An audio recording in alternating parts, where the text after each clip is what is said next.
madaxda wada tashiga qaran waxay ku heshiiyeen in guddi farsamo la qabto oo ka soo tala bixiya doorashada. Exactly sida u qorneed waxay ahayd guddi farsamo oo soo diyaariya talooyin la xiriira sidii dalka looga dhaqangelin lahaa doorasho halbeeg caalami ah leh.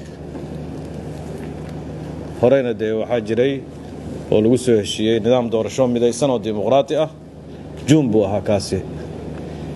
kii Oktoobarna asagu waa faahfaahsanayo 3 qodob ayuu ka koobnaa oo heshiis ah in dalka laga hirgeliyo nidaam xisbiyo badan, 2 in laga dhaqangeliyo doorasho xor ah hufan kuna salaysan cod bixiyaal diiwaan gashan iyo xisbiyo, iyo in dalka laga qabto doorasho 2 doorasho mid federaal ah iyo mid dawladaha xubnaha ka ah dawladda federaalka. waxaana lagu soo gabagabeeyay guddigan farsamo runtii waxaas oo dhan loo soo xawilay iyo wax laaliyo wixii kale doorashada aan looga maarmin oo intaan halkaan aan lagu xusin. marka maantay iyo isbuucaanba muhiimadaas weyn buu noo leeyahay dawladda federaalka iyo dawladaha xubnaha ka ah way ku midaysan yihiin halkaan badankoodii marka laga reebo Puntland. doorashaduna muhiimadda ay leedahay waxay tahay dastuurkana way ku qoran tahay dawlad walbaana waxyaalaha hortiminta leh ayay ka dhigataa.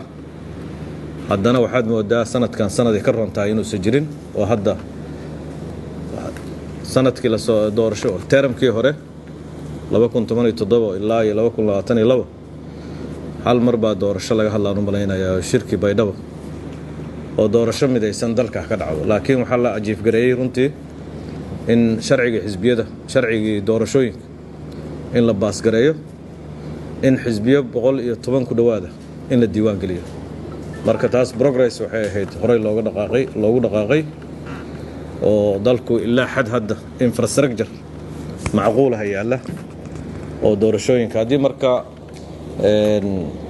heshiis siyaasadeed lagu daro iyo farsamada guddigaani oo hadda la imaan doono waxyaalaha doorashada ku geedaaman iyo wixii doorasho lagu qaban lahayo oo farsamaha talooyinkoodii hadduu keeno waxaan u maleynayaa waxaa jirta rabitaan weyn oo in dalka doorasho midaysan ay ka dhacdo ayaa jirta. doorashaduna waxay ka mid tahay xasiloonida siyaasadeed bay ka mid tahay. xasiloonida siyaasadeedna waxa ku xiran dalku inuu hormaro. waa ogtiin hadda wixii taagnaa la soo maray sanadkii hadda 2021 qaybo ka mid ah dalku wuxuu qarka u fuulay khatar xoogan. waxaasna waxaa keenay doorasho waqtigii lagu talagalay aan ku dhicin. marka guud ahaan hadday marka doorashadu istiqraarka iyo xasiloonida dalka iyo deegaamada dawlad goboleedyadaba nidaamka doorashada ku xiray waxbaa la soo dhisayaa 4 sano kadibna haddii aysan caddayn meesha la aadayo waxaa imaanaya haddana dib u dhac xoogan. marka annagoo dagaalka shabaabka lagu hayo mid ka weyn oo istiqraar ah ayay doorashadu ku xiran tahay doorashooyinku ku xiran yihiin.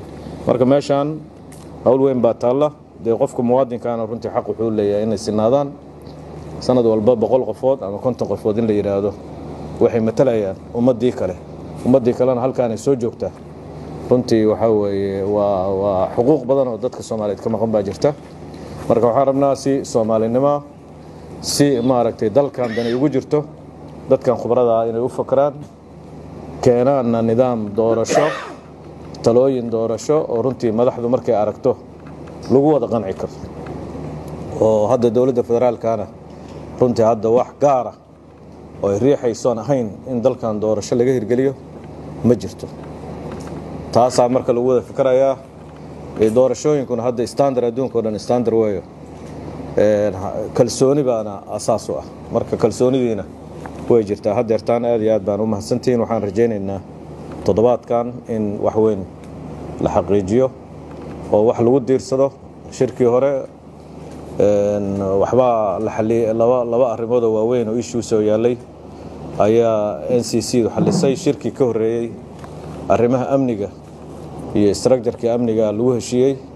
shirkaanna hadda 2 mowduuc oo muhiim ah u yaala midkan hadda aan u fadhino doorashooyinka iyo midka kale fiscal federalism oo asaguna marka dee waxaa moodaa arrimihii dastuurka ku xirnaayo dhan in horey loogu dhaqaaqay